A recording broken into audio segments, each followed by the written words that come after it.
It's great to see everyone here today. On behalf of our state commander of the VFW state of Florida, Mac Lucas, I'd like to welcome you here, and on behalf of Post 7721, welcome you all here today. As a state surgeon, let me be, first, transparency, let me tell you, I am the state surgeon for the state of Florida. However, I am not a doctor, but I did stay at a Holiday Inn Express. So I'm well qualified for that. But on a serious note, as the state surgeon, it's important to me, there's nothing more important to me, or nothing more important to the Department of Florida Veterans of Foreign Wars, is the health and welfare of our veterans, not only here and our 52,000 members of the VFW in the state of Florida, but all veterans in the state of Florida.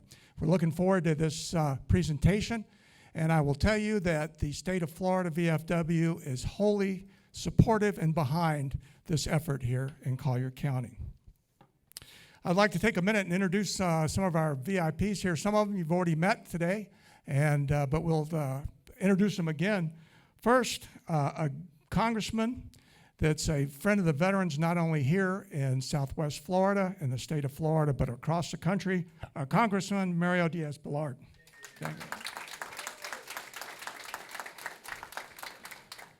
Our Florida Department of Veterans Affairs Executive Director, James Hartsell. James, where's on his own way? Okay, we'll clap for him in a minute. Okay. All right, VFW, the Florida Department of Veteran Affairs, Bob Asztalos, the Deputy Executive Director. Bob, welcome. Commissioner Burt Saunders here. Thank you for putting this together, Burt. Bill McDaniel, District 5 Commissioner. And also Greg Foley, Greg Foley from Marco Island County City Council. Sorry, Greg, about that. Oh, he snuck in on me. And Rick LaCastro, another commissioner and a member of our post. And finally, I'd like to introduce Joanne DiBartolo, the Republican committee woman from the state of Florida. Joanne. Again, we're looking forward to this. It's important not only to Collier County, but it's important to the state of Florida. So we're looking forward to this presentation. At this time, I'd like to recognize again our post commander, Tony Reyes from Post 7721. Hello, everyone, again. Tony Reyes, Post Commander, newly elected commander, by the way. And I was also newly elected as the District Senior Vice Commander as well. So I guess I'm following Randy's footsteps over here, eventually to get into that position. But first of all, let me be able to recognize some of our veterans organizations that we have here today, because there are several. And I want to be able to introduce them to the congressmen as well as the commissioners that are present. So we have the Marine Corps League here. Jim Buckholz, Commandant. We have representatives from the American Legion here today.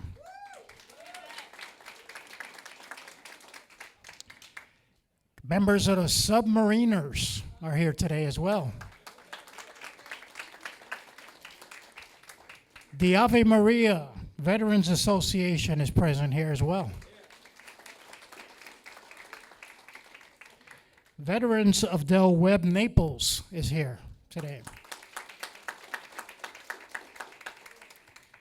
Rolling Thunder Motorcycle Riding Club is here. We also have the Jewish war veterans here.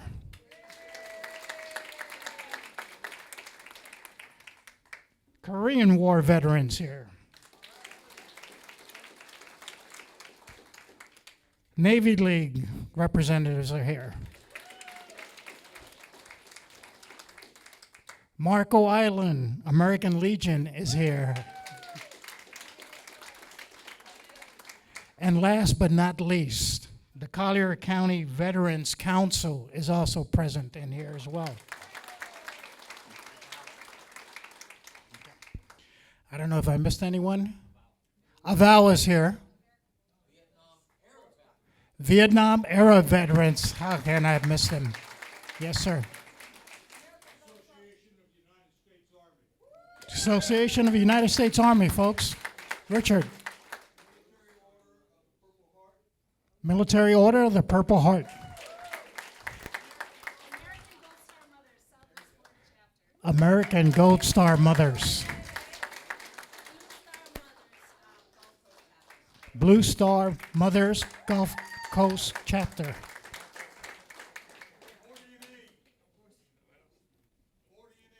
40 and 8 is also present. Thank you, guys. Appreciate you coming today. So, anybody else? I see hands back there. Of course, first responders, retired firefighters clubs are here. Okay, so let's get the presentation going. At this time, I'd like to, everyone please stand for our prayer, and I'd like to bring Betty Bailey back up here for our prayer. I'll turn it. As District 13 chaplain, I'm honored. Dear God, we ask thy blessings upon this endeavor for this special nursing home facility needed in our community.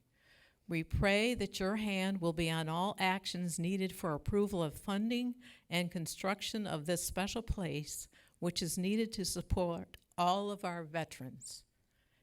In Jesus' name, amen. Tony, lead the pledge. Please face the flag and follow me with the Pledge of Allegiance. Present arms. I pledge of allegiance to the flag of the United States of America and to the republic for which it stands, one nation, under God, indivisible, with liberty and justice for all. Order! Arms! Please be seated.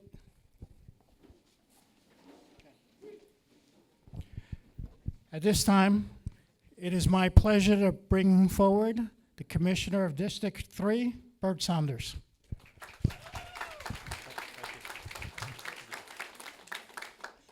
It's really an honor for me to be here.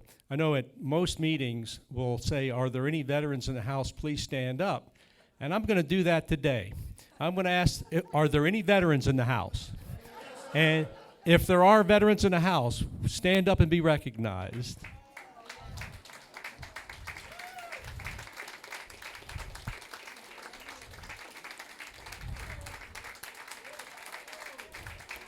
Yeah. We have two veterans on the county commission. Commissioner LaCastro, a colonel. I believe he was a colonel in the Coast Guard. Is that correct? And then Dan Colwell, who unfortunately is not able to be here today. And of course, Commissioner Bill McDaniel. And I wanted to mention Commissioner Bill McDaniel. I'll say something about him a little bit because he's been involved in this project from the very beginning. And so let me, first of all, tell you that my goal, going back 6 years ago, was to try to make Collier County the most veteran-friendly county in the state. And as you know, Governor DeSantis, a few years back, said he wanted to make Florida the most veteran-friendly state in the union. And we're going to talk about this project. And I think with this project, the way it has evolved will be the thing that'll make Collier County the most veteran-friendly county in the most veteran-friendly state in America. So let me just spend a few minutes talking just a little teeny bit about some history, because Commissioner McDaniel will remember this. Back in 2018, the county commission was struggling with whether to put on the ballot a 1-cent local option sales tax. And we voted to do that. But at that meeting, I said, I want $30 million for a veterans nursing home. And the entire commission just latched onto that. I'm not sure that everybody understood what the process would be, but everybody was supportive of doing that. And Commissioner McDaniel, you were a big supporter of getting that line item in the budget. And Commissioner LaCastro joined us in 2020, and he has been an avid supporter of this. At every meeting that we've had in Tallahassee, he's been there, and he's just been a real stalwart in this project. So after we did that, in 2019, we needed a location. We had some money for the local match. We had $30 million, but we needed a location. And the commission, again, Commissioner McDaniel was with us at that time in 2019. We bought the Golden Gate Golf Course. That became a perfect location for a veterans nursing home. It's only a mile or two away from a hospital. There's clinics nearby, and it's just perfect because all of the services needed by employees and residents in a veterans nursing home are within very easy reach. There's an EMS station nearby. There's a fire station nearby. So all of the infrastructure for this project was in place. So this concept of having a veterans nursing home started to grow, and there were some great minds that started adding to this project. Initially, we had a 120-bed nursing home, which is kind of a cookie-cutter project. You see them around the country, around the state, but they're not very special. They're kind of warehouses. And the Florida Department of Veterans Affairs does a great job with running those, but they're just not what I envision and what a lot of people in this room envision for the veterans nursing home in Collier County. Commissioner LaCastro constantly says, we don't want the next veterans nursing home, we want the best veterans nursing home. And that's what we're gonna get. You're gonna hear more about the details of this project from the real professionals from the Florida Department of Veterans Affairs that will tell you what this is going to be. And I think they're gonna say, this project is really special.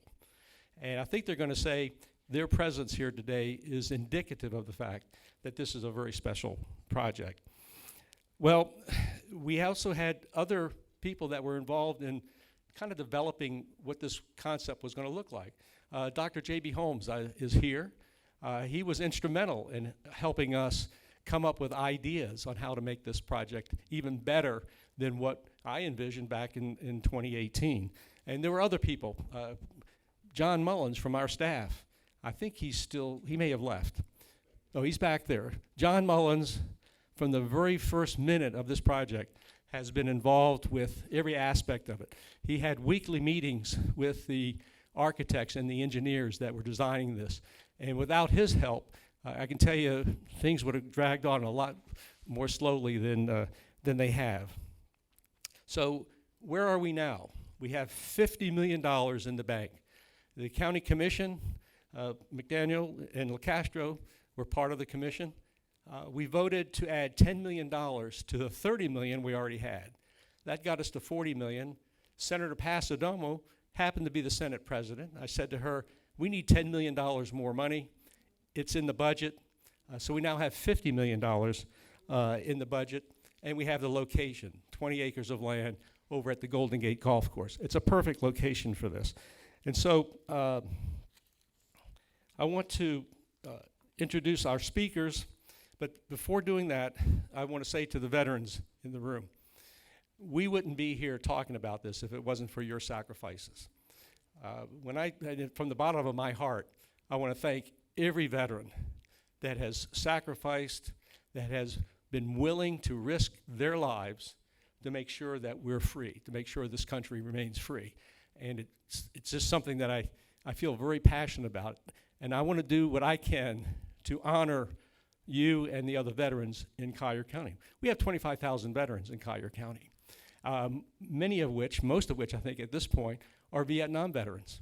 They're aging, and their needs are a little different than perhaps the World War II veterans that have been serviced in these nursing homes in the past. And so we want to recognize that we have a new generation of veterans that are aging and are ready for this type of project. And this is not a gift. You know, if we spend $50 million of local money and $74 million in federal money, it's not a gift to the veterans. Every veteran in this room earned it. And it's our obligation to make sure that we provide the services that each and every one of you earn. So I want to thank you again for your service. I'm going to start off with introducing someone who really doesn't need an introduction, but a good friend of mine, Congressman Mario Diaz-Balart. Now, back in 2000 to 2002, I was in the Florida Senate, and Mario Diaz-Balart, congressman, but he's Mario to me, we sat next to each other, close to each other, and everything I learned from this gentleman. And Mario Diaz-Balart has been a true stalwart, a true love of veterans, and a great representative for this congressional district. So let me just read a little bit about Congressman Mario Diaz-Balart. Congressman Mario Diaz-Balart is currently fulfilling his 11th term in the United States House of Representatives. He is a senior member of the House Committee on Appropriations, and he is the chairman of the State Foreign Operations and Related Programs Subcommittee, in addition to serving on the Transportation, Housing, and Urban Development and Defense Committees. Obviously well placed to help us with the funding for this project. He is well known, and this is very important, he is well known for his advocacy of human rights and democracy around the world, as well as for his staunch support of our global allies. Prior to his time in Congress, he also served, as I mentioned, in the Florida legislature, both in the Florida House and in the Florida Senate. He currently resides in Miami with his wife, Tia, and son, Christian Raphael. So with no further ado, let me introduce Congressman Mario Diaz-Balart.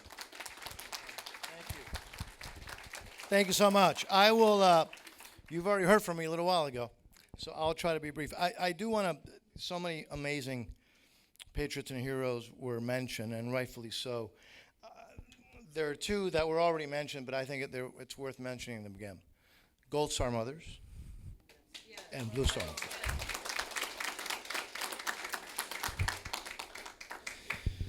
So let me tell you what happened.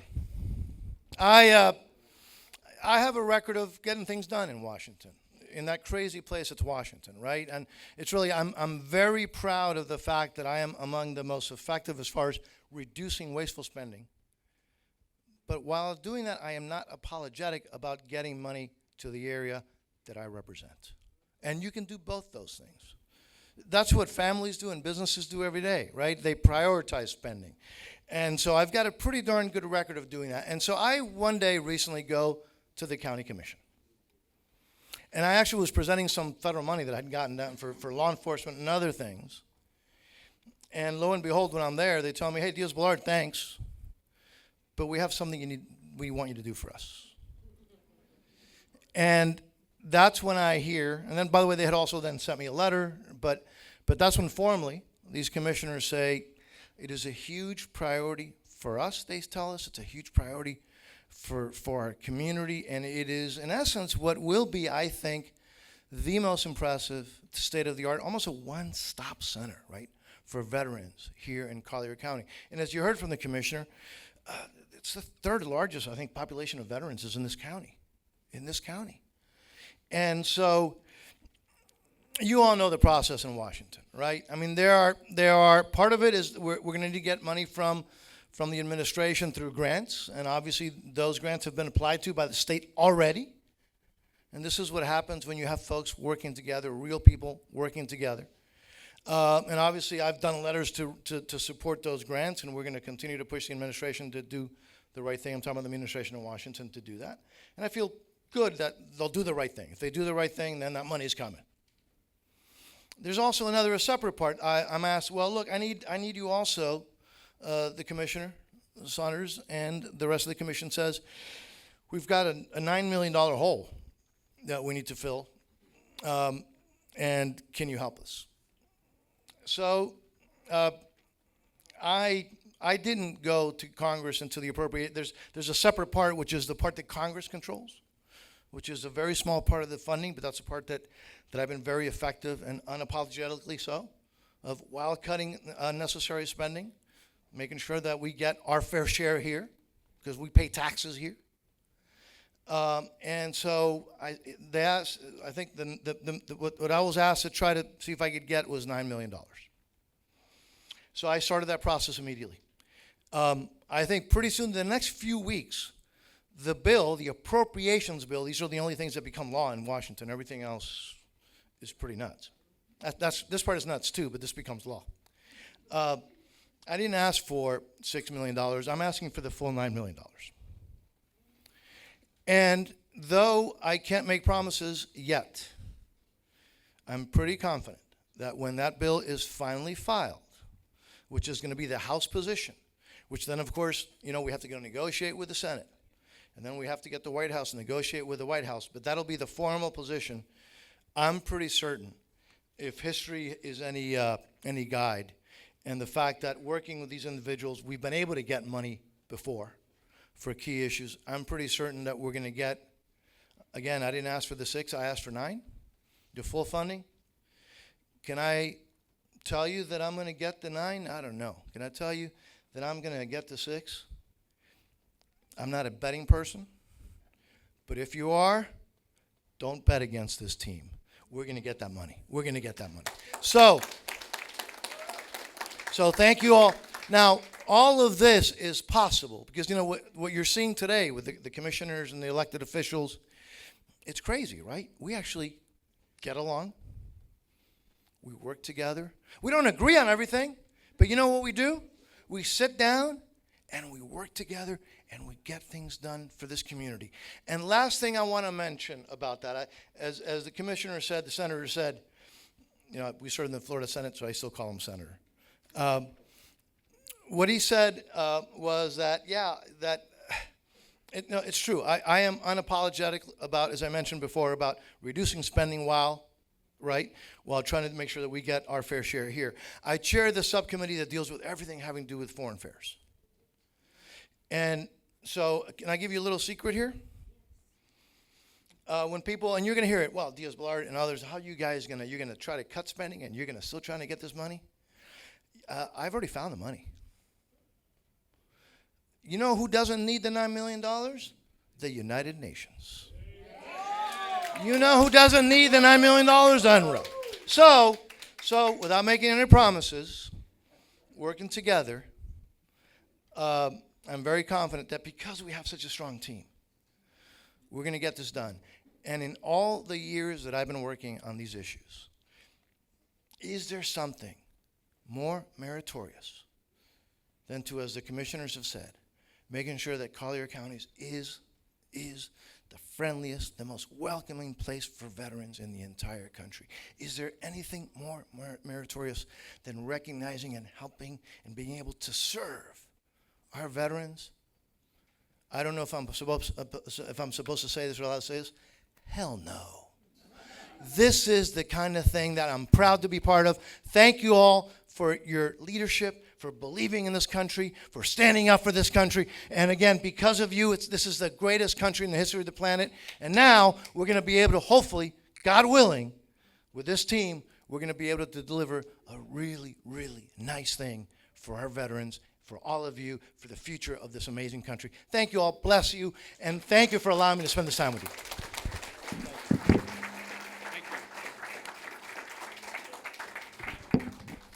I do want to make one clarification, just so there's no confusion.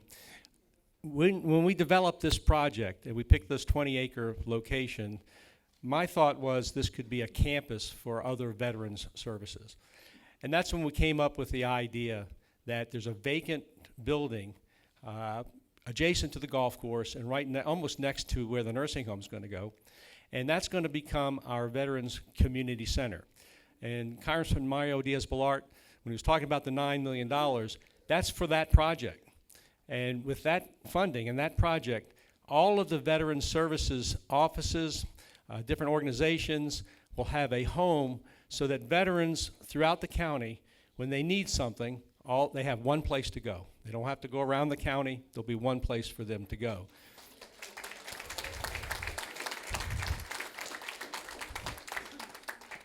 And I want to welcome General Hartsell. Let me welcome, I know you were on I-75. That's a treacherous road. But I'm sure that you faced other treacherous situations in your past, so I'm sure you dealt with it well. The more treacherous part of I-75 is when you head north at about 5 or 5:30, 6 o'clock. So we wish you well in that endeavor. But let me read a little bit about General Hartsell. And I will tell you, the fact that General Hartsell and Bob Asztalos are here really says a lot about this project and about what this community has done to come together to get this project moving along. Let me read a little bit about General Hartsell. Retired Marine Corps Major General James S. Hammer Hartsell was appointed Executive Director of the Florida Department of Veterans Affairs by Governor Ron DeSantis and unanimously approved by Florida's 3 cabinet officers in 2021. General Hartsell oversees a $200 million annual budget and nearly 1,500 employees responsible for serving the nation's second largest veteran population. The Florida Department of Veterans Affairs operates a network of 9 state veterans homes and provides statewide outreach to connect veterans with their earned service benefits and support. General Hartsell served with honor in the United States Marine Corps for 37 years of active and reserve duty, beginning as an enlisted Marine in 1981 and completing a distinguished and highly decorated military career as a Major General. Concurrent with his reserve military career, General Hartsell completed a successful 22-year civilian career in the healthcare industry, where he provided leadership in marketing, product management, and U.S. and global business development, as well as hospital administration. So he's well positioned to lead this agency for the state of Florida and to make sure that our veterans are receiving the services that they so desperately need, deserve, and earn. Now, General Hartsell is probably going to make his comments, and he may have to leave because what I understand, he's on his way back up to Tampa pretty soon. So with that, let me introduce General Hartsell.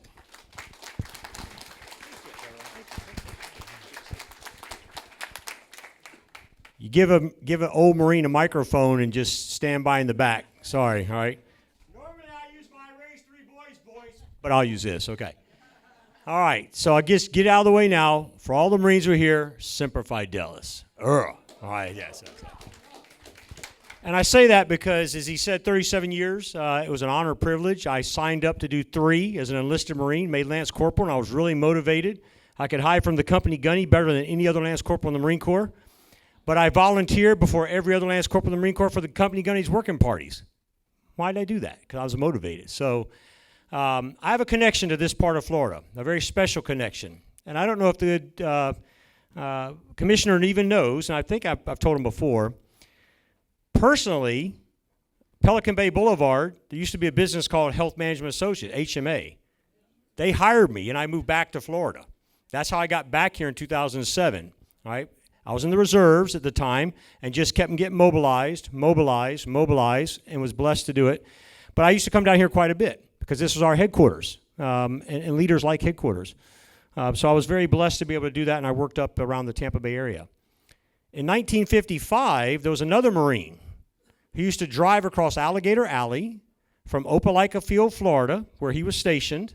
He was an air winger, all right? I give him credit for that.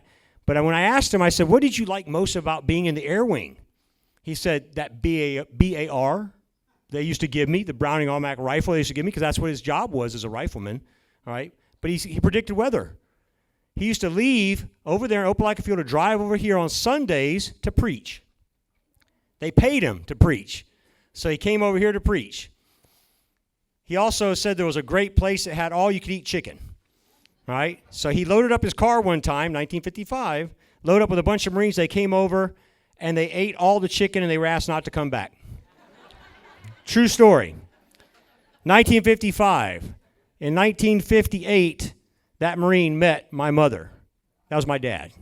All right, so I used to hear stories about all-you-can-eat chicken, about Alligator Alley, all right, and about Naples, Florida, which I thought was somewhere on the other side of the moon, all right, back then. So. But I have a personal connection to this part of Florida. It's very special for me. It always has been. It always will be. So when the governor asked me about 5 years ago to come on board to help with our Florida state's veterans and their families and survivors, I literally said, yes, sir. I was working for HMA, Hospital Administration, after I retired, came back home, and he heard he has someone that has some leadership, alleged experience being a retired Marine 2-star, but also a healthcare background, and he wanted me to come on board, and I said yes. Because this is what I do. I come into rooms like this with all of us who raised our right hand and swore to support and defend our Constitution against all enemies, foreign and domestic. I serve us now, so I'm serving those I served with. And it's a privilege. It's an honor. I love doing it. And so when we got into this business and for State Veterans Affairs, and the governor said, where do we need to grow? What can we do? I said, Navy combat deployed veteran, Governor Ron DeSantis, sir. I said, what we need to do is we need to build more nursing homes. All right? And we said, so where do we need to do that? So we did a statewide assessment. And when that statewide assessment was complete, it said there was 3 locations that needed to have the next nursing home as far as numbers of beds available for 65 and older skilled nursing facility needs for veterans. That's how it works. It's pretty simple math, even for Marine. Okay, 65 and older, state, Florida citizen. And one of those 3 locations was Collier County. Now again, I was surprised actually when I heard that. So then we started working, we started talking, and then this county stepped up under great leadership, raised money, and said, y'all come on down. We're going to build the best nursing home in America, and it's going to be built right down that road, right down there. I'm directional Marine, distance, all you Air Force people, north, south, east, and west. Marines are directionally challenged. We're directly challenged, and he tells me all the time. You know why? Because when you say, Marines say, we don't care what direction, they say, which way is the enemy? That's the direction we're going. So, all right. Air Force, you happy with that? All right. Thank you, Commissioner. So, we love doing this. So I brought my special deputy, Executive Director Deputy Bob Asztalos, Navy Corpsman, hoorah. All right, thank you, Doc. And he's going to give you some details. But I will just give you the background. Why we're building a nursing home here is because the need was here. And then the community said, do it, and do it now. And in the process, government bureaucracy, which we're working against, federal government bureaucracy, we're doing the best we can.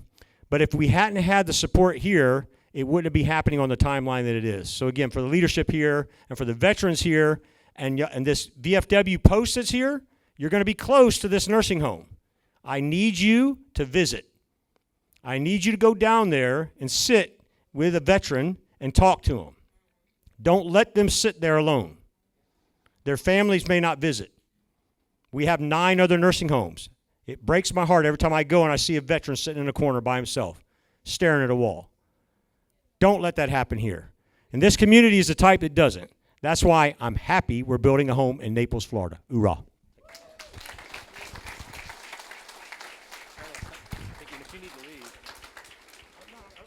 No, I have to leave because I have an appointment tonight, but I'm going to listen to him talk or he's going to say something bad about me.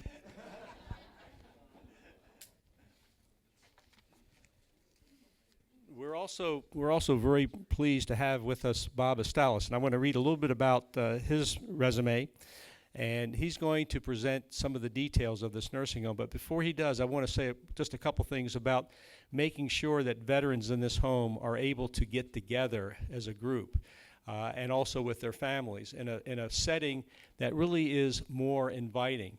A lot of the existing nursing homes are designed with a footprint that's very spread out. And if you have a veteran that has mobility issues, it's hard for that veteran to traverse a lot of those distances in some of these existing nursing homes. So what Bob Asztalos has put together is a veterans nursing home that's very compact. And there's a center area in this nursing home where all the veterans can very easily get to this location. And there are going to be some amenities in this nursing home that you don't find in others that Bob's going to talk about. There's going to be a coffee shop. And we all love to go to coffee shops and talk to our friends. Well, this nursing home is going to give veterans an opportunity to do that. There's going to be a sports bar in there, and I've been told that there'll be no alcohol served there, but there'll be near beer, I guess. But it'll have televisions. It'll be an opportunity for veterans to get together, to watch sporting events, and to do things that we all enjoy doing, but you just simply can't do that in a lot of the existing nursing homes. That's part of, as Commissioner LoCastro has said, this will make this nursing home the best nursing home in America. So let me tell you a little bit about Bob Asztalos, retired Navy Senior Chief Hospital Corpsman, Fleet Marine Force. Bob Asztalos was appointed as Deputy Executive Director of the Florida Department of Veterans Affairs in July of 2021. Now, I knew Bob back in the old days when I was in the Senate because he did a lot of nursing home stuff that he may mention, but he's so knowledgeable about nursing homes. And when I was in the Senate, he used to come lobby me from time to time because I chaired the Health and Human Service Appropriations Committee and the Healthcare Committee, so I did a lot of nursing home stuff. So we spent a lot of time together. Bob completed 29 years of active and reserve service in the U.S. Navy and Navy Reserve, serving with shipboard and U.S. Marine Corps ground units. He currently serves in the U.S. Coast Guard Auxiliary as a small boat commander and Aids to Navigation verifier. He completed a term as chairman of the board of directors of the Florida Veterans Foundation, is the vice president of Fleet Reserve Association, Branch 34, and serves on the board of directors of Ladies Learning to Lead and the Pines of Sarasota Rehabilitation and Senior Care Community. In Tallahassee, Bob served as the chief lobbyist for the Florida Healthcare Association, representing nursing homes and other long-term care health providers. He's, as I said, in a great position to help us develop this nursing home. Bob?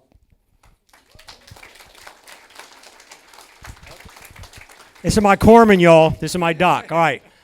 He doesn't know I'm going to do this, but I do this. Why? Because I'm a general. I'm retired. What are you going to do? Send me back to war? All right. Who is the oldest veteran in the room? Do we have any veterans here over 80? Raise your hand. Any over 80? Do we have any over 90? Raise your hand. I see one. Sir, is there anyone over 91? Going once, going. Anybody? Is he the oldest veteran here? Anybody older than this young gentleman right here in the orange shirt? All right. He must be it. Here you go, Bob. I'm going to give him my coin, which is my commander's coin. It's the state of Florida.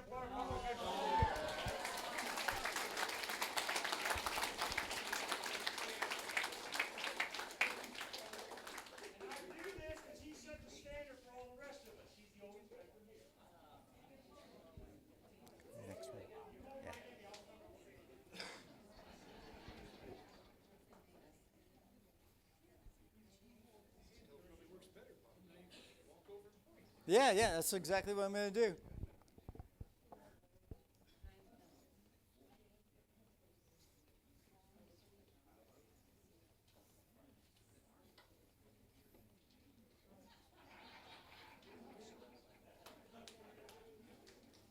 You good, sir? Well, good evening, veterans, ladies and gentlemen. I am so excited to stand here and to unveil to you what the Collier County Veterans Nursing Home is going to look like. And actually, it's not a veterans nursing home. It's going to be a veterans long-term care community, because what we're going to do is we're going to do something that no other VA does in the country. We are going to be able to take veterans care along the whole long-term care continuum. So we'll be able to right now, so let me step back. So right now, the Florida Department of Veterans Affairs, we operate 9 state veteran homes in the state of Florida. 1 is an assisted living, and 8 are skilled nursing facilities. So if a veteran comes to us now, we can only offer them one thing, a long-term care bed. We can't offer them anything else.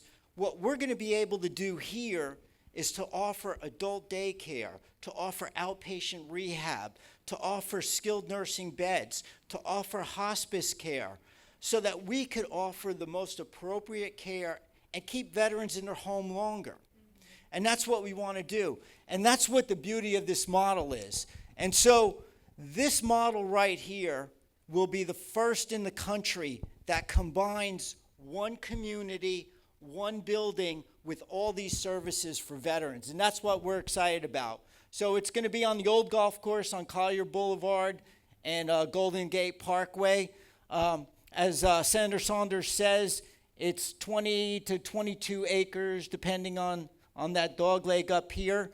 And it will sit with 2 different units of 120 single beds. And I'm going to go through the entire building in detail, with a large community area to give our veterans the ability to socialize more, and even if they are in the home, to give them a more home-like experience.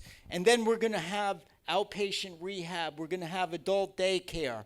We're going to have a wellness center. So we've got all these services that we are going to provide, and I'm going to walk through the different parts of the home. Next one. And again, this too, what we are doing now is we've submitted a grant to the federal government, because one of the things about this is, and you'll see there's a lengthy timeline to get this done, is we have the 3 branches of government that has to work together. So this is a partnership between the county, which is funding a good chunk of it, and has donated the land. The FDVA, which will have some state funding, and we are the operators of the home. So we are the ones who actually operate it. And then the federal VA, who puts up 65% of the money, and they oversee the operations. So all three of us have to work together. And as Congressman Diaz-Balart knows, sometimes that doesn't all sync well. But that's the magic that we have to do over the next few years to get this done, is to get all three partners together. And our intention, we have submitted the grant to the federal government for their approval to get their partnership, right? For you guys who were in business, right, you ladies and gentlemen who were in business, and if you had a senior partner, they're putting up 65%, they're our senior partner. We have to get the federal government to buy in, and we submitted a grant application to create a 120-bed skilled nursing facility with an adult daycare unit, with outpatient rehab, with the veteran service officer, a community wellness center, and hospice care. Next slide. So this right here is a diagram of what the units will look like. So what we will have is we will have 20-bed small communities, 120 beds total. Everyone gets their own individual room, and they're in 20-bed pods. And what we like to do there is, in these 20-bed pods, is to have a community so that these veterans right here, they eat here, they socialize here. The nurses get to know them, they get to know the nurses. And so this really is their home setting. And again, we would have 6 of them across the home, each one with 20 beds. Each room has a bed, a sitting chair, a couch, a desk, room for their scooters, and a bathroom. And so each is an individual room. And one of the things that, under General Hartsell's leadership, we submitted a bill to the legislature to allow us to admit spouses into our homes. Because right now, in veteran nursing homes, we are not allowed to admit spouses. We can only admit veterans. And unfortunately, it leads to a terrible situation every now and then when you have a veteran and a spouse, and both of them need nursing home care, and we have to split them up. So under General's leadership, we were able to pass a bill. It's going to go to the governor. Our hope is the governor signs it, and this will allow us to admit spouses. And really, our priority is going to be that when a veteran comes into our home, if their spouse needs to come into a home, that we keep them together. Or if a veteran and the spouse need nursing home care at the same time, we admit both of them. So one of the things that we're going to do is some of our rooms, we're limited by federal law to the number of spouses that we can admit. So for some of our rooms, we're going to put adjoining doors so that the veteran and the spouse can have adjoining rooms and they be able to go back and forth. So we're quite excited about this this small community setting. Right now, we use this in our Port St. Lucie home. We built a nursing home in Port St. Lucie, which there are 700 nursing homes in the state of Florida. And in my old job, I was probably in every single one of them, if not all of them. And I will tell you, the Port St. Lucie is probably one of the most beautiful nursing homes that I've seen. And this is actually, what we did was, the things that we learned we could do better, we're actually going to do better in this one. And I'll talk about some of those things as we're moving along. So this is our resident area. Next slide. And so this right here is our Port St. Lucie model. This is our Port St. Lucie home. And you could see it's got the 20-bed pods, right? And then a central area. Well, we have that same design, but like Senator Saunders said, what we did was we compacted it. Because if you have a resident, this is the common area right here. If you have a resident here, that's a long way to go, right? To get to that centralized area. Now, there's a lot to do here, but if they want to come out here, it's a long way to go. So what we did was we compacted that area. The other thing that we did was in our Port St. Lucie model, right, this central area, while it's nice, there's nothing that really attracts the veterans there. So what we've done here is we put things in here that are going to attract the veterans. As Senator Saunders says, there's going to be a little coffee shop in here. And it'll look like a Starbucks coffee shop, if you will. And then we're going to have a little sports bar with a little bar and TVs around it and a pool table. And this will draw people out to socialize with people who are in the other units. And that's what we want to do. We want you to have your own little community, but we want to bring you out and socialize with the other people in the facility. So as you can see, what we did was we took this model and we compacted it, and then we put things in here to make folks want to come to the central area. Next one. Okay, so this is that central area that I talked about. So you have your living units out here, but if they come in here, here's that coffee shop right here. Your sports bar is down right here. And then what we've done is here is going to be a theater and a community room with a stage. And what we're going to do is we're going to open that up to the community. So we're going to have wellness programs for the community. So this area will be for wellness programs for the community as well as for the residents of the home. And the other thing too is that we're going to encourage veteran organizations to use this. Because again, like General Hartsell said, we want the community to come in. You never want to isolate your people in the nursing homes. Right here, we're going to have a veteran service officer who's going to be outside the inner doors of the building. So they'll be in the building, but outside the nursing home door. This will allow the veteran service officer to serve the community. So we'll have a veteran service officer here who will see people from the community. Again, the whole goal is to draw people from the community into our building and let them come into the community. Here, we're going to have physical therapy, and we're having outpatient and inpatient physical therapy. And really, no veterans nursing home now does outpatient therapy, right? But what we want to do is we want to keep you in the home. And the other thing, too, is that when we're looking at who is going to use this home, right, it's not the World War II and the Korean War era. We're looking at post-9/11 veterans. That's who we're thinking about. And post-9/11 veterans are dealing with wounds and trauma. And so we have to think about that more therapy intensive. Not that we want post-9/11 veterans to come in tomorrow, but we're thinking about the future. So that's why we're going to have inpatient and outpatient therapy here. This will be a wellness center for the community. This will be an outdoor garden for therapy. And so what you do is you put different tracks out there, different textures to walk on. We'll probably have a car in there, a model of a car, so that someone is learning how to drive, occupational therapy. So the whole idea is what we want is we want a vibrant place where people will use this depending on where they are in the stage of the long-term care system.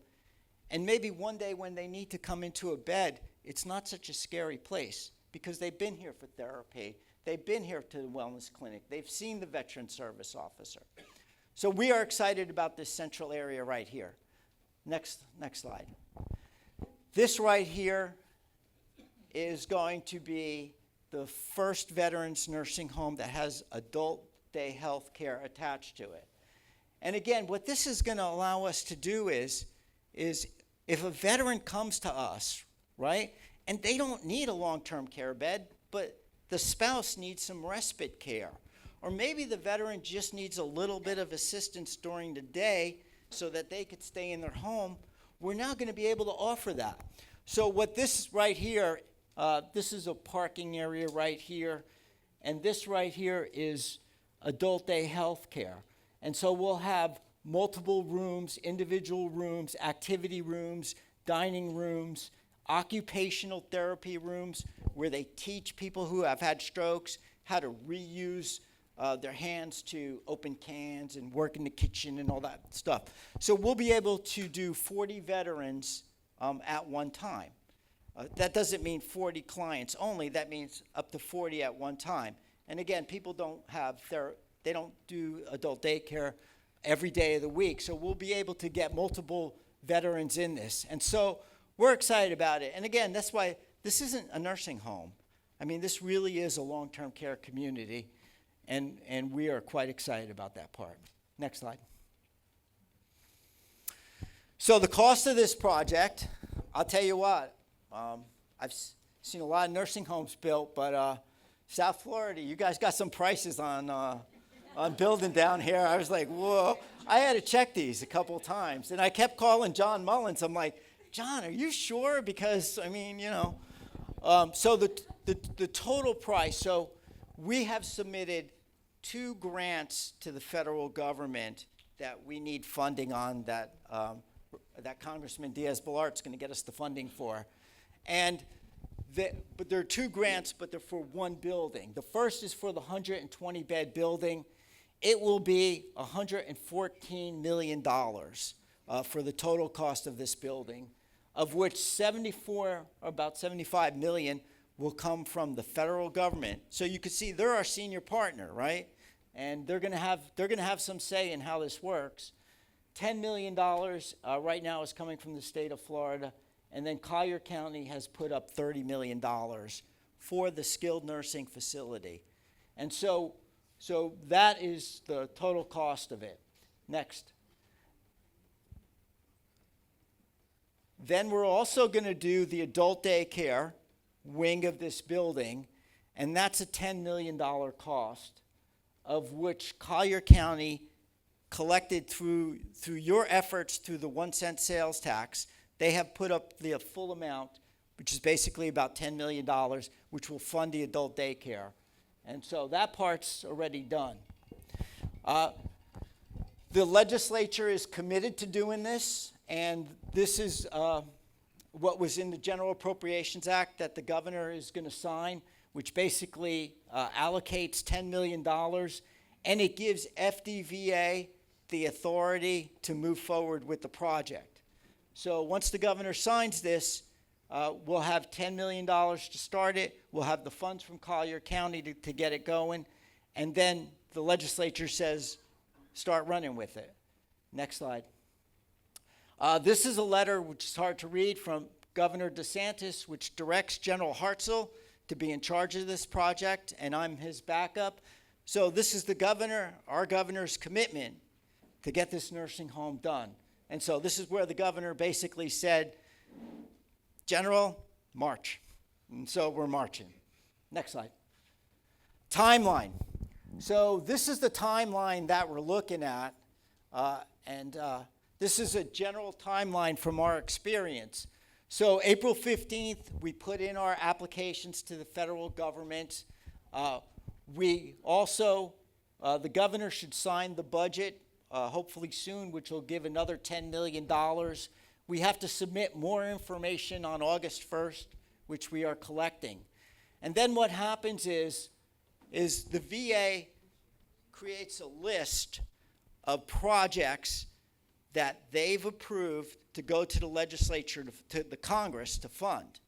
And then it goes to Congressman Diaz-Balart, and Congress will consider the list, and when the budget comes out, they will fund projects in the budget. Hopefully, our project will get funded by the Congress, and then October 25, they transfer the money to us. We go back to the legislature to actually start spending the federal money, and then March 26th, the legislature approves all our construction money, and we could roll. July of 2026, we bid out for construction. November 26 is groundbreaking, and it takes about 2 years to get it done. So you're talking about 2029. Now, one of the things that we're very excited about is our partners at the Collier Commission want us to move faster, and we want to move faster too. So we've looked at some ways that we could speed this up. And by the governor and the legislature giving us the authority to go and giving us $10 million in the bank in Collier County, putting up some money, we could start all the architectural designs. So we could hire the architectural firm. We can hire the contractors to do the basic servicing the area that it's going to go on. So we could get started, and I think we can shave. We could also work with the legislature to get some authority to move faster. So we may be able to shave a year, maybe 2 off this. So we're going to work hard with our partners to get this done as fast as we can, because we're excited about it. And so that is the timeline, and that's the plan. And really, there's what General Hartsell and I mean, we spent 6 hours in a car, right, coming here. What we really want to hear is from you all, right? We want to hear feedback from you all, because this is your nursing home, right? And what we want to do is we want to make sure this fits your community. So we are looking forward to questions. We're looking forward to your comments. Can you go back to the slide that had the lay down, the actual schematics of the home footprint? Keep going. Right here. Okay. All right. Remember? Green mat, 2020. Army, Air Force, Navy, Coast Guard, Marines are going to be in pup tents here in the woods. We could put the Marines right here so they could stand guard duty at the front door, right? He just told me they're recording everything. That's why I didn't want to say it on the microphone. I got gray hair for a reason. All right, questions? What do you got? Yes, ma'am. This is being recorded, so we want to do everything on the microphone. Okay, so this is going to take a couple years to develop. Yes.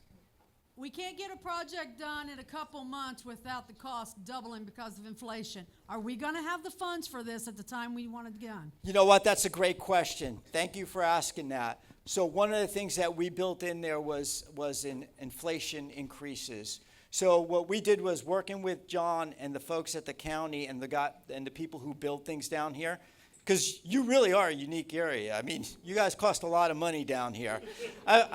It'd be nice if we could build this thing in Tallahassee and drive it down. I bet we'd get a lot cheaper. But we built inflation cost increases for 2029. Now, I will tell you this, and one of the reasons why we like the idea very much of going faster, the faster we do it, the more we're going to shave off that $114 million cost.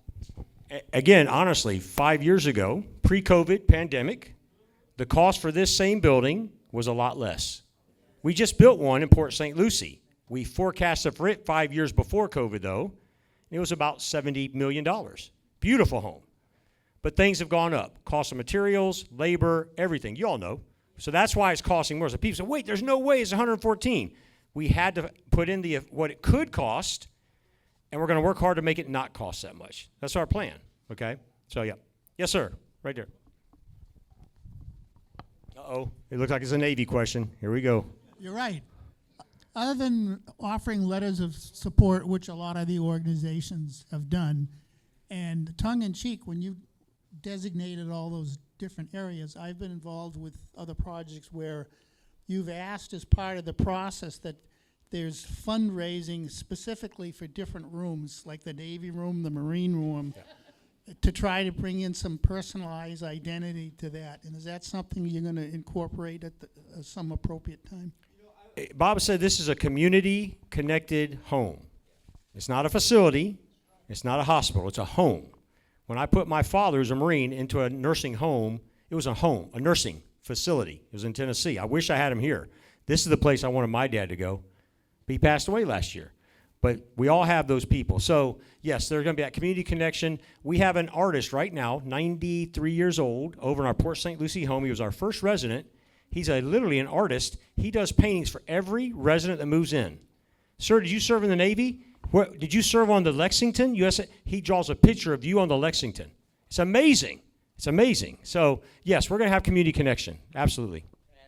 Yeah, so one of the things that makes state veteran nursing homes so successful, I think, come from the private sector nursing home side, is every nursing home that we have has a Friends of the Home, an organization that supports the home, that is in there constantly, that when the home needs something, because we as the state, there are certain things we can't buy for the residents and certain things we can't buy for the staff, that the Friends of the Home provide that touch. You know, one of the things about nursing homes keep people alive. It's the community that brings life into the home for the residents. And so that's why I know Senator Saunders is working on creating a Friends of the Home, which has to be an active part of the home.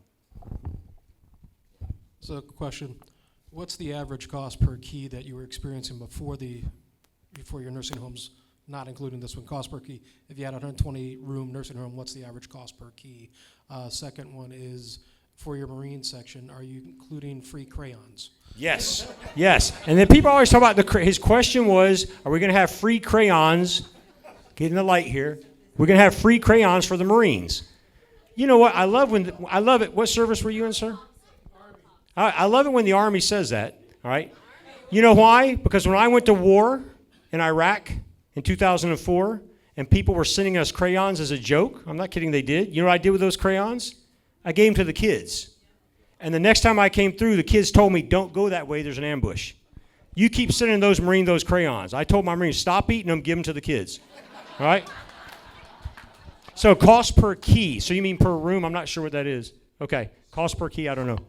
So let's take the Port St. Lucie building, which this is modeled after. So that's a really good comparison. And Port St. Lucie is not an inexpensive area. So we built that, we completed that about 4 years ago to completion. That was $74 million. So we're looking at $74 million to $117 million. 120, same layout, you know, fairly the same layout with single bedrooms and all that. So that's a pretty good comparison. So last year I was the president of the National Association of State Departments of Veterans Affairs, me plus 49. They liked what Florida's doing. They liked our leadership that we have in Florida. And that's why more veterans and their families are moving to Florida than any other state in the nation. They are, all right? Which means our job is busier. I have to connect them to benefits. I have to know who they are, where they are. So veterans are moving here. But I was able to be the president of our national association, so we asked, what's the normal size for nursing homes? Some people built 400-bed homes, and they wish they hadn't. COVID killed them.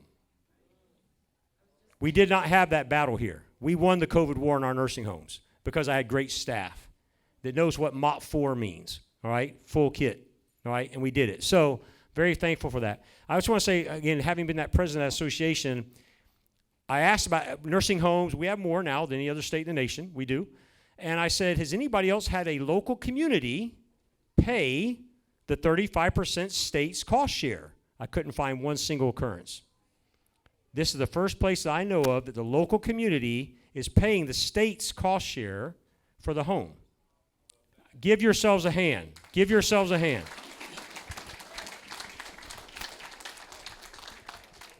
I just have an idea that came to my mind. If you want community involvement in the incentive and the 1 cent tax that is going towards the daycare building, since that's already money collected and that's what you need to refurbish it, perhaps you could refurbish that prior to the completion of the rest of the project and get people in there having their support group meetings for caregivers and survivors and things like that, and use the building and have the community see that function being used and get the incentive there to keep the community involved while the process is ongoing. 4 years down the road, some of us may not be here to see that, but we would love to think that everybody's still excited about it.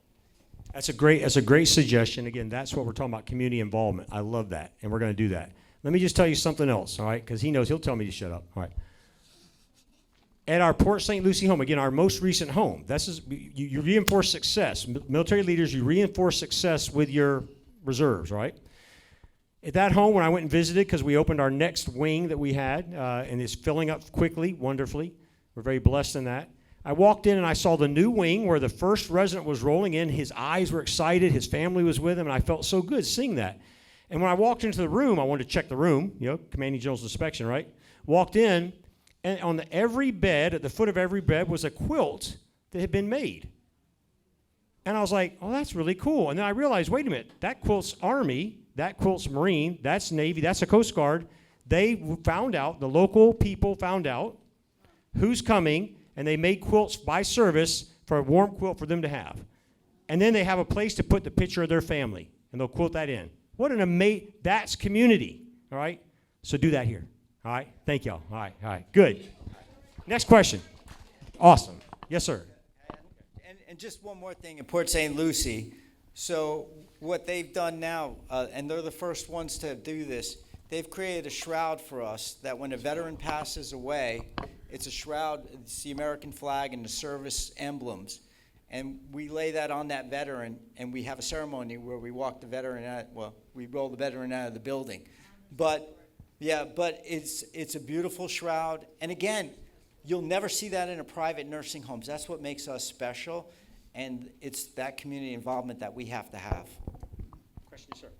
Yes, there was some discussions in the past that Collier County in Florida was in competition for some of this funding with other states, like Texas and possibly California. Are we beyond that point? No. That's a good question. Could you put up the next? So this next slide, or go to the very last slide. So I brought a copy of this. This is last year's, keep on going, one more. Right here, this is what's actually submitted and goes to Representative Diaz-Balart.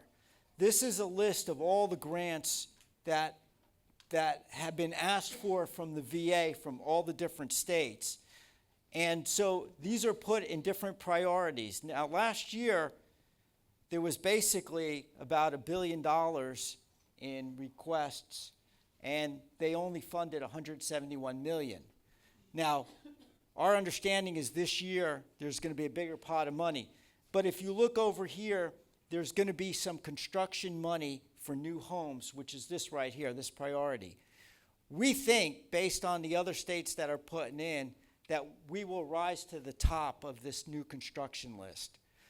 Just because the needs in Florida, we have a greater need than any other state for veteran nursing home care. So we think there may be 3 or 4 new construction that we will be competing against, but we should be ranked at the top if the list turns out like we expect. Yeah, so we as a state compete against the other 49 states who are asking for those federal 65% cost share. But it's about needs assessment. The federal, they know that Collier County hit that, because we couldn't have come here without knowing that we needed the 65 and older here, and the other 2 locations that we know of that we need to go over in the future if possible. So that we are competing for that money, but again, I've talked to the Secretary of the VA, the Undersecretary for Health Care, personally I know them. They're committed to Florida because they know more veterans are moving here, and they're doing forecasting.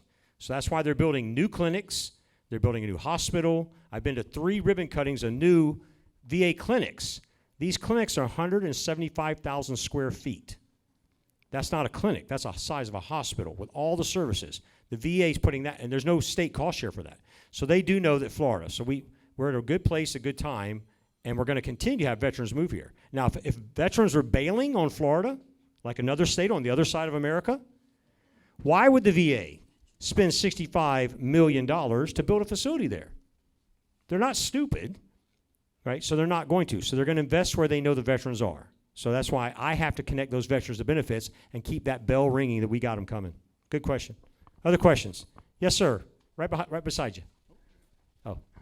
Yeah, this is an Air Force question. We're always thinking ahead. Once this is built, gets off the ground, 15, 20 years down the road, it's a 120-bed facility. We have all these veterans moving down, talking about 9/11 and after. Is there room for expansion on this property?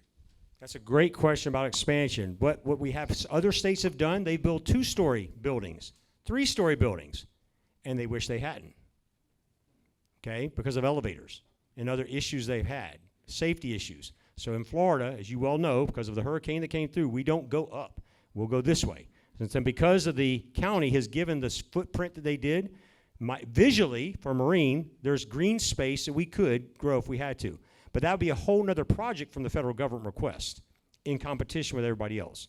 Think about it. When we were created as 35 years ago, Florida Department of Veterans Affairs, we have just celebrated our anniversary. When we were created as a state agency by the Constitution, your votes, we had about 1.8 million veterans in the state of Florida, of which almost 750,000 were World War II veterans. Okay, that was 30 years ago. We have less than 10,000 World War II veterans in the state right now. So the older population number is coming down, so that's why we're focused this on my age, that 20 years from now is going to want to live in a home like this. Okay, so great question. Thank you. Other questions? Making him run. So this is an Army question. We do think outside the box. So, you know, me being a female, and as we know, when we look at Gulf War and forward, we have a lot of female veterans, and then you're dealing with veterans with PTSD with service dogs as well. So as we think 15, 20 years down the road, how do we adjust to accommodate the needs of certain classes of veterans? Great question, and we do that now. We have female veteran space in our homes, right? All of our homes. Yes, it is separate. Yep. The rooms are obviously at the let's say at the end of a wing down by themselves, and people know that's the female wing.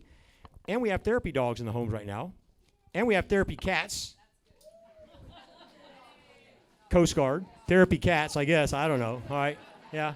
We have therapy fish, we have therapy birds, and we had an alligator that got into our backyard at our lake, and we got rid of that one. So yes, but yeah, so we want that person, that veteran, male or female, to feel at home. That's what we do. Yeah. Questions? Yeah. And you know what? I mean, taking care of women veterans is extremely important because a veteran is not a veteran, right? And so right now, we have 1,100 nursing home beds, and we have about 60 to 70 women veterans. And so it's easy for them to get lost, right, in the process. So what General Hartsell has created is we actually have a committee made up of women veterans who monitor what we're doing in nursing homes for our lady veterans. And they visit them. Well, we can do it. I already told them I wanted to be Yeah. And so they've actually been going to our homes, talking to the women veterans, looking at where we're doing right with services, and coming back with recommendations for us. So we take that to heart, that we have to take care of their needs, and they're different. Florida has the largest female veteran population in the nation. 168,000 female veterans, plus over 20,000 active duty female veterans who are currently serving in our state. So we're at about 200,000. So, and most of those are going to stay in Florida. Why wouldn't they? All right. So our population is going to grow. All right. So yes, sir. There are no average veterans here in this audience. We're all individual. What should we do right now, immediately, as an individual veteran to get this, to support your efforts? Continue to support your elected officials here. All right, this is not their paid position. All right, continue to support them because they are supporting this community with us. Support them. Reinforce success. All right, you're being very successful right now. Reinforce that success. As organizations, VFW, DAV, American Legion, Marine Corps League, and Purple Heart, everybody, start talking about it now. What can we do in that home when it's built? What can we do before it's built? How do we get together and start putting some committees together? That's what you can do, and we'd appreciate that. We have a question from the youngest man in the room right here. How do you select who goes into these nursing homes? What's the selection process? Great question. So what is the selection process to be a resident in one of our Florida state veteran nursing homes? Florida citizen, veteran. That's it. And then honorably discharged. Okay? So then you put in your paperwork, and the federal VA has to say, a doctor needs to say that you need skilled nursing care. Okay? So skilled nursing care assigned by VA doctor, Florida citizen, and honorably discharged. Right. So right now in our new homes, we have wait lists. We have working lists, people that are in line to come into the beds, and then we have wait lists. And we have veterans who are our homes are full. We're back to our pre-COVID numbers. All right. We're at 96%, and the rooms are getting fixed and everything. So we have veterans waiting to move into a bed right now in all of our other homes. And they have to do that when a veteran finishes their time on Earth. And that's what we do. Yes, sir. Yeah, that's great. Okay. So as General Hartsell said, if the veteran home is full, then there's a priority list that's actually set by the federal government how we admit. So a veteran who's disabled between 70 and 100% goes to the top of that list. And then veterans who have a lesser disability are next. Then veterans who don't have a disability come next. And then spouses. Well, spouses once the governor signs the bill. Spouses who need skilled nursing care. Who needs skilled nursing I keep saying that because we said that before, and they said, wait, you're going to take up all the beds because everybody wants their spouse if they need skilled nursing care. That makes them eligible. Okay? Now, I like the separate rooms with a door between them because I remember my mom and dad, they didn't want to be in the same room. So, all right. Yes, sir. No, you usually start now. I just wanted to say I really appreciated the question about what can we do now as citizens. There's some folks that are here tonight that got the invitation and heard about it and thought, just like all veterans think, storm the building, fight for the veterans nursing home. What I want to tell you is we've already done that as a county. That's why you see what's happening here. So we're not in a fight with. These are our partners now. So I hope people leave here and are now go out and be disciples of separating rumor from fact. These aren't just cartoon drawings. These are plans for something that's coming. It doesn't mean we don't keep it on the radar because things change. People leave, people move, officials change positions. But the plan for it to come to Collier, the fight to put Collier at the top of the list has already happened. As the general said, by the county, by the citizens putting up the money, that's something that no other county has done. And that moves you a little bit up on the list. But nobody should leave here thinking that we have to do battle with General Hartsell and his team and Tallahassee and the governor. We've already won that battle. Now what we need to do is exactly some of the other questions that were out there.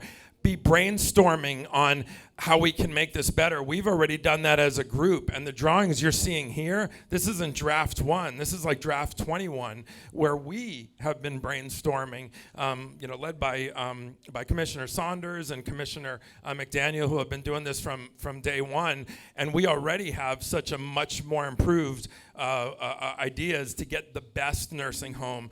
So, no one should leave this room thinking that we're here to do battle or fight with anyone. That fight's already been won. Now we keep this on the radar and we work with our partners here who have been unbelievably supportive of Collier County and of all the veterans in this room and the thousands that we're here to represent.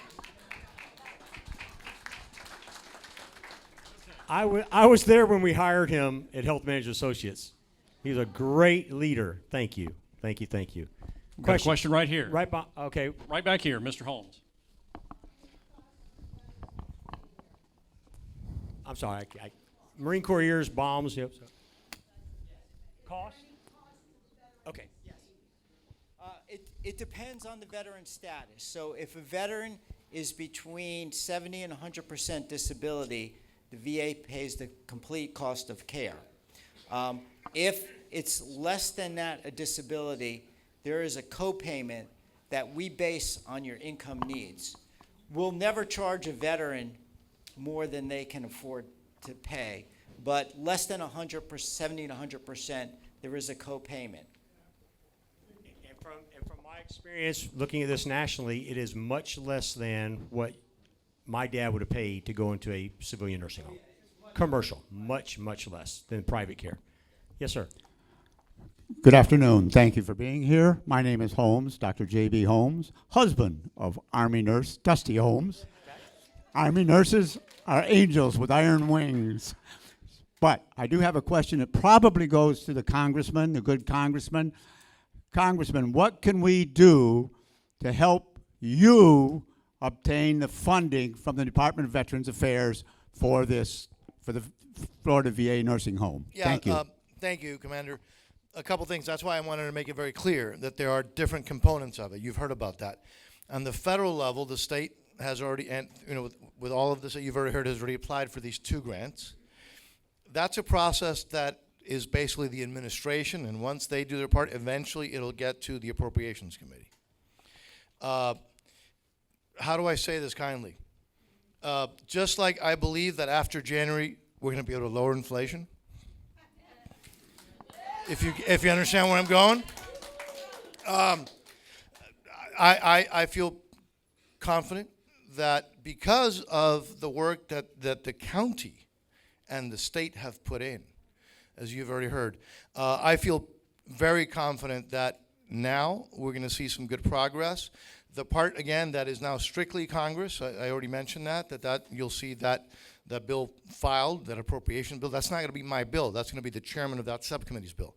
But I feel confident that we'll be able to do that. So to your question of what we can do to help, what you've heard today, we all have to be involved. We all have to keep plugging away.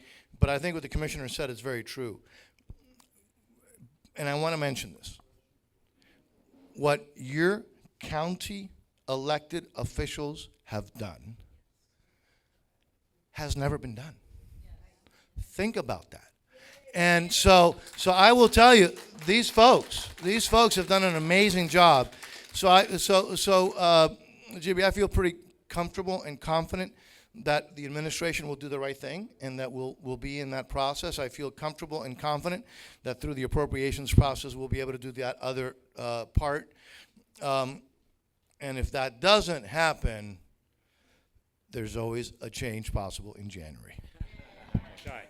So before that next question, one other thing I want to mention is by Congress, by law, this home will be built with American products. It's Buy American, Build America, by law, okay? Now, that's hard. That's hard, all right? Because a lot of things are made not in America that we were using, and you see the cost?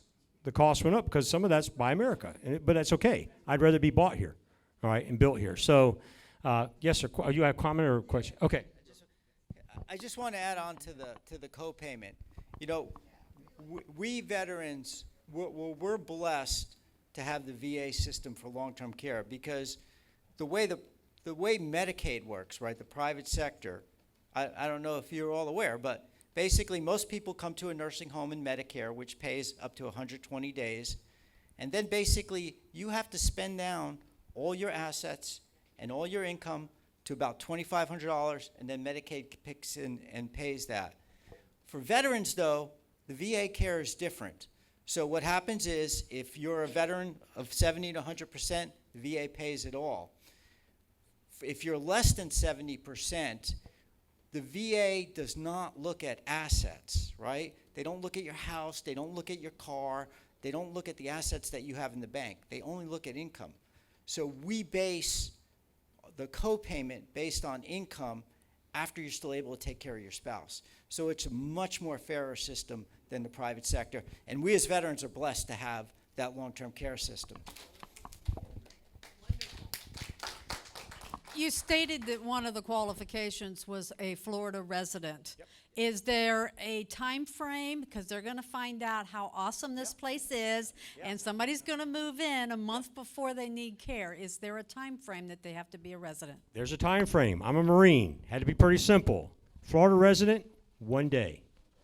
1 day. But you have to be a resident. You know, there's legal ways of making yourselves a resident. You can't be a snowbird. Okay, come down and live down here and then go somewhere else, all right? You have to live here. You have to be a resident, all right? So, yeah, 1 day. Because, again, you're committed. We will put residents into veterans in our home. I don't care how long they've been in Florida. They served honorably. They're a Florida citizen, and they meet the qualifications, and I want them in our homes, all right? And I want them coming here. They're great Americans. They're great citizens. And I want their families to follow them. All right? Now, do y'all need any more, in Naples, Collier County, do y'all need any more tourism? Any more people coming and spending their money down here in Florida? Do you want it or not? It adds cars. Okay, all right. Just letting you know, because word's going to get out about this home. I'm not talking about the residents. I'm talking about people are going to want to come see it. As Bob said, there's not another one like this.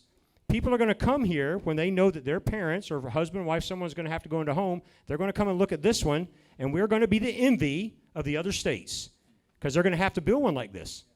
I'll be honest, all right? So you're going to have people coming to check out the home. It happens now at Port St. Lucie. We have tourism coming there to check out the home because it's beautiful.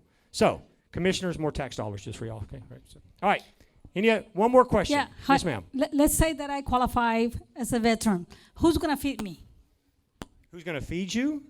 Yeah, I love You food. Yeah, I gotta you- eat. Well, as long as you can, you feed yourself.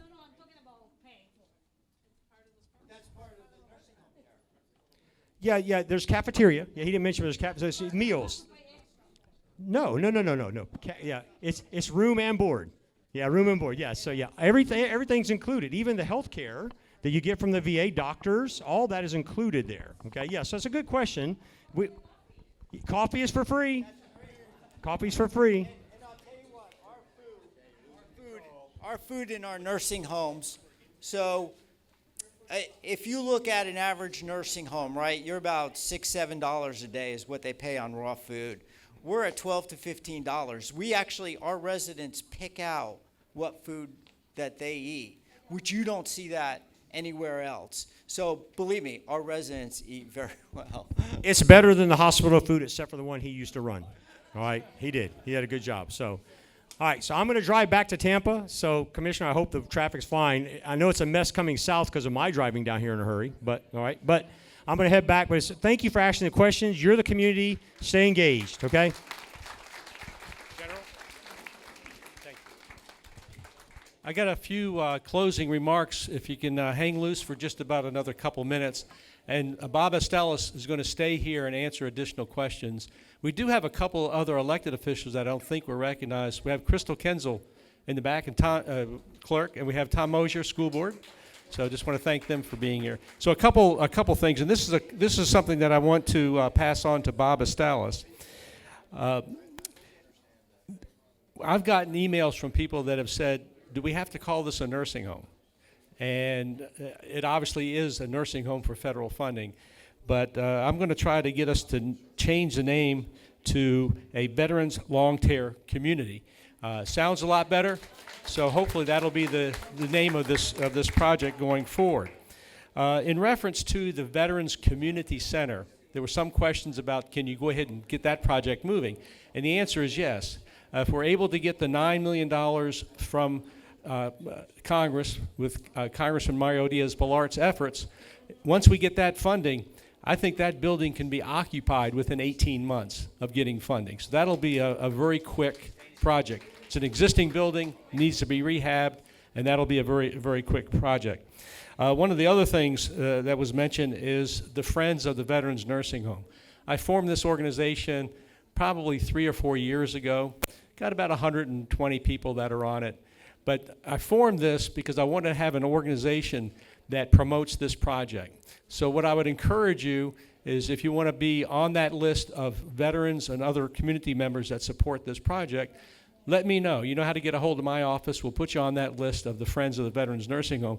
And there are people on that group, that have said they have been very successful in business, they have money, and they want to contribute to this project. And so with that and those efforts, we can turn this into something even nicer than what the state would and federal government would pay for. I was told once that the federal government doesn't pay for a lot of amenities in a nursing home. And the example was given, if you want to put a pool table in there, the federal government won't pay for it. So this Friends of the Veterans Nursing Home can certainly help with that. So I want to conclude by thanking Congressman Mario Diaz-Balart and his staff for everything that you do for us. It's remarkable, and we appreciate it. I want to thank General Hartsell. Your presence here today, along with Bob Asztalos, I think sends a message that this is a very special project and a very special community. I I want to thank Bob for all of the efforts he's put into getting to the point where we have a design. Bob was on the phone for hours and hours every other Friday for probably 3 or 4 months to get to this point. John Mullins was involved in those communications. So this has been a really long-term, time-consuming effort to get to where we are today. I want to thank J.B. Holmes again for everything that he has done.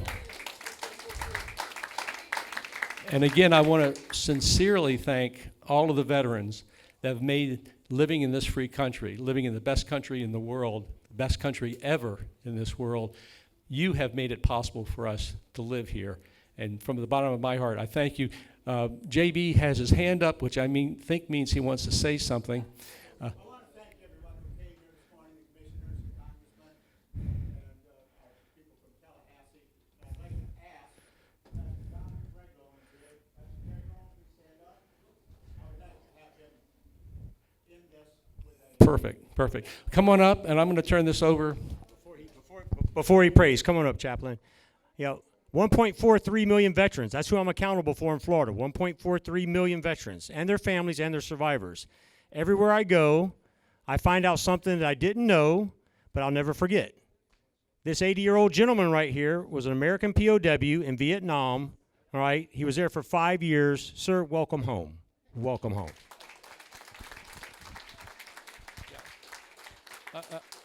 I'm glad you did that. I was at a veterans, not a veterans, but a Memorial Day service over at the cemetery. And there was a song that was sung at that service that a gentleman wrote. And it was basically welcoming home the Vietnam veterans because they weren't welcomed home when they came here after that war. And it was very moving. And so what you've said with Wayne Smith is really very appropriate because I know when he came back, he was a hero, he still is a hero, but he wasn't welcomed as much as everybody should have welcomed him for his sacrifice. And so with that, I'm going to turn this over to Tony Reyes, and he'll have our... So in addition to our special guests, our commissioners, our congressmen, if I can have a final applause for our MC, Commissioner Burt Saunders.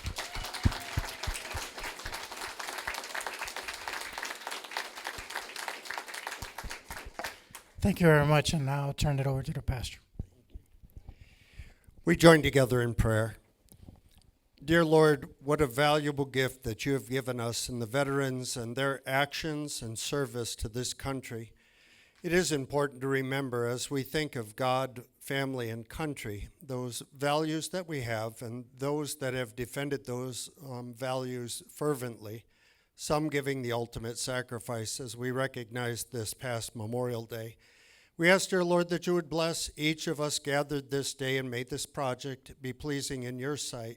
May we reach out in love, and as we recognize this, we put things in your hands. These and all things we place in the Lord's mighty hands this day. Amen.